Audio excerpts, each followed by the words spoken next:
আসসালামু আলাইকুম। আশা করি সবাই ভালো আছেন। অনেক দিন পর আবার আসলাম আপনাদের মাঝে নতুন একটি ভিডিও নিয়ে। আজকের ভিডিওর মূল উৎস হচ্ছে গিয়া নতুন একটি ওয়েলটি আনবক্সিং করা। আমাদের লাইনগুলোকে আরও ডেভেলপ করার জন্য, পাওয়ার কমানোর জন্য এই ওয়েলটিকে নেওয়া। একটা ভিসলের একটি 4 পোর্টের ওয়েলটি, জিপন ওয়েলটি। এই ওয়েলটিটা আমরা কেনার মেইন কারণ হলো আমরা গ্রামে ওয়াইফাই দিব।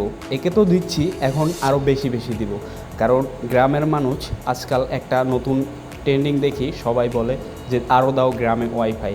তার জন্য এই ওয়েলটিটা আমাদের কেনা, বেশি বেশি করে গ্রামে ওয়াইফাই দিব আর সুন্দর সুন্দর বিনোদন আমাদের মাঝে দিন দিন চলে আসবে।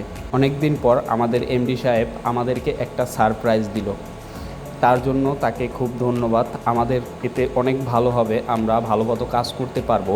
আর সামনে যে বৃষ্টির সিজন, তখন আমাদের অনেক জায়গায় অনেক ঝামেলা করবে, পাওয়ার হাই হবে গরমের কারণে। ওই সময়টায় আমরা খুব ভালোভাবে সার্ভিস দিতে পারবো কাস্টমারকে। এই জন্যই এই ডিভাইসটি আর কি কেনা। আর গ্রামে প্রচুর পরিমাণে ওয়াইফাই দিতে হবে, কারণ গ্রামে ওয়াইফাই খুবই প্রয়োজন। গ্রামে ওয়াইফাই এখন না দিলে তাহলে আর বিনোদন পাড়ায় থাকা যাবে না। যেখানেই ঢুকি, ফেসবুক, ইউটিউব, যেখানেই ঢুকি সব জায়গায় শুধু একটাই, আরও দাও গ্রামে ওয়াইফাই।